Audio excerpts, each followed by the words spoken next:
That in the piece, I did not think that was going to happen. In that case, then go. I love the people on either side who ignore the parts they don't like and then and I just did it. It wasn't like it was 3 weeks ago. The idea here is that your motivation is sound, but what's the impact? And I think a lot of people out there, fans of yours, people who love you, people who are fans of you, like me, I've been fans of you. You don't have to patronize me, dude. I don't know you. I never met you. I'm just saying that this comes from not everybody has to like it. That's what we said. There are people who didn't want it to happen at all. You sound like one of them. It's okay. No. But did you hear what I said? Yeah. Like, what is the alternative to not talking? Just sit at your lunch table and don't talk to anybody. What happens when you sit down for dinner with your ideological enemy? Just to talk. And the world turns on you instead. That's exactly what happened to Bill Maher. He broke bread with Representative and the internet lost its mind. But what the rage mob thought happened and what actually went down? Not even close. This is the story of how one dinner exposed the fragile echo chambers we're all stuck in and why outrage is in power. It's performance. Let's get into it. Days before all hell broke loose, Maher just sat down. No cameras, no press conference, no press, just a quiet dinner. And guess who set it up? Kid Rock. Yup, that Kid Rock. The dinner wasn't some political summit. It was just two people, longtime opponents by the way, grabbing a meal and talking. But as soon as word leaked, boom, nuclear takeoff. Twitter lit up with headlines. Mind you, nobody knew what was actually said. Didn't matter. The idea of Maher even sharing a table was enough to get people foaming at the mouth.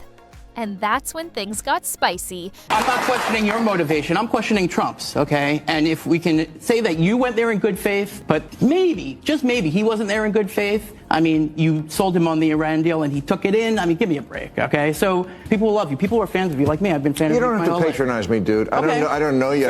I never met you. I'm just saying that this comes from not everybody has to like it. That's what we said. There are people who didn't want it to happen at all. You sound like one of them. It's okay. No. Did you hear what I said? Yeah. Like, what is the alternative to not talking? Just sit at your lunch table and don't talk to anybody? So Maher invites a guest onto his show. And at first, dude's all smiles. But then, plot twist, the mood flips. Suddenly, all that praise, a setup. Now Maher's not a free thinker. He's a traitor. It's the oldest trick in the book. Gas you up, then guilt trip you. Praise turns into pressure. You're better than this. Translation, how dare you? But Maher, he doesn't bite. Instead of getting defensive, Maher flips it clean. What's the alternative? He asks. We just never talk to anyone we disagree with? He calls out the cowardice behind that logic. Says it's easy to yell from the safety of your tribe, but harder to actually sit down, listen, and not lose your mind. He draws a line between witnessing and endorsing, between conversation and capitulation. And in a single sentence, he cuts through the noise, enter Piers Morgan. But if you go on social media for 5 minutes now, you just have these tribal fury raging all day long. Everyone's got to be implacably there, implacably here. And actually, most Americans and most Brits, they're not like that. So there's this screaming going on between these tribes and actually walking across that line, sitting down, having dinner, having a laugh, having a chat. And then the idea that Bill Maher is now going to stop criticizing Donald Trump with him is preposterous. Now look, say what you want about Piers, but he knows how to throw a verbal elbow. He jumps in and mocks the idea that Maher's gone full MAGA because of appetizers. The audience eats it up, and Maher just smirks. Together, they call out the performative purity tests that dominate political discourse now. It's no longer about what you believe, it's who you're seen with. And just like that, the woke guest starts slipping off that moral pedestal. Now here's the real kicker is, 99% of the internet agrees with me. And Maher hits him back with a sledgehammer of truth. No lies detected. Let's be honest, half the time, online outrage isn't even about the issue. It's about people wanting to feel important, wanting to score likes, retweets, applause for saying what everyone else is already yelling. It's not activism, it's performance art with hashtags. And then Maher drops a bomb nobody expected. Dude laughed, cracked jokes. He even signed a list of the 58 insults he's lobbed at Maher over the years. He signed it, laughed about it. That moment broke the narrative. Twitter had built this scene in their heads, Maher groveling, but in reality, it was two men talking, laughing, sharing a rare moment of human connection in a political landscape built on scorched earth. Okay, so meet up in person. Maybe it'll be different. Spoiler alert, it was. First good sign, before I left for the Capitol, I had my staff collect and print out this list of almost 60 different insulting epithets that the president has said about me. Things like stupid, dummy, lowlife dummy, sleazebag, sick, sad, stone cold crazy. Really a dumb guy, fired like a dog, his show is dead. There's 60. I brought this to the White House because I wanted him to sign it, which he did. Maher makes it clear from the jump. He's not going soft. He's not selling out, not bending the knee, and definitely not here to make anyone feel comfortable just for the sake of it. He's still critical, still sharp, still Bill Maher. The same guy who spent decades poking holes in the nonsense from all sides. But tonight, what he's defending isn't a person. It's not a party or a pundit. It's a principle. The idea that you can disagree loudly, even passionately, and still be civil, still be curious, still be human.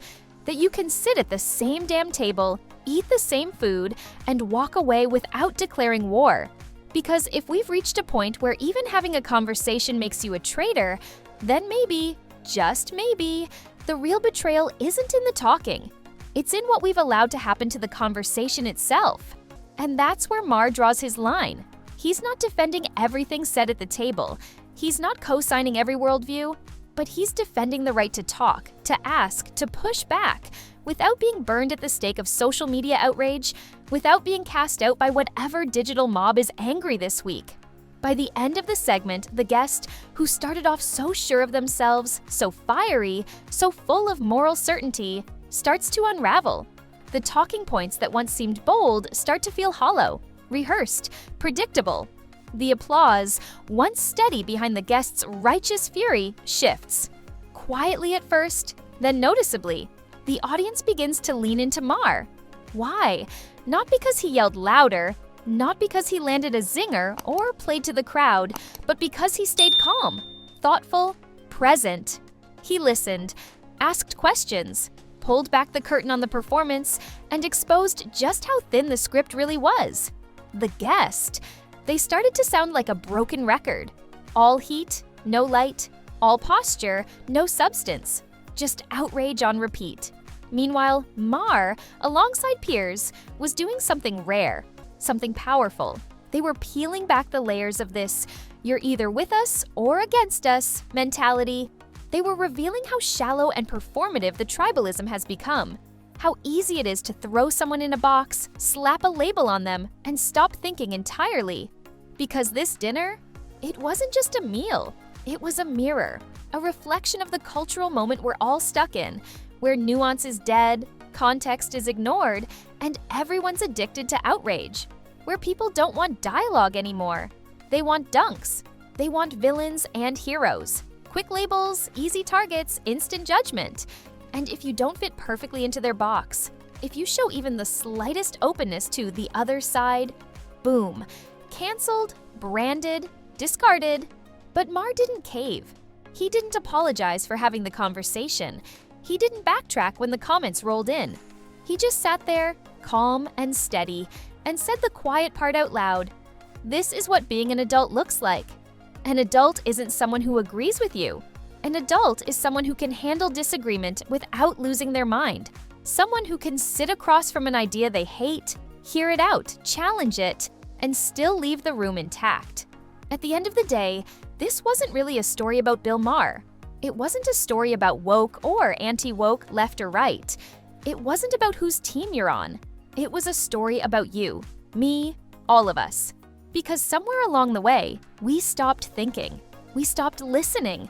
We got so obsessed with protecting our moral high ground, with shouting each other down, with being right at all costs, that we forgot how to just be curious, how to be human. We forgot that the world isn't black and white, that most people don't fit into tidy little boxes, and that the truth lives in the gray.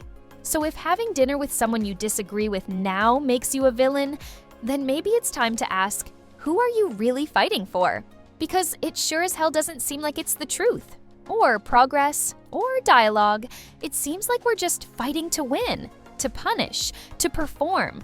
So here's the real question. Are you over this outrage addiction? Are we still allowed to talk to people, really talk, without losing our damn minds? If you made it this far, you're probably one of the few who still cares, still willing to listen, still willing to think. So hit that like button. Subscribe if you want more breakdowns that go beyond the headlines, and actually say something, because the world doesn't need more yelling. It needs more listening, more thinking, more adults at the table. See you in the next one.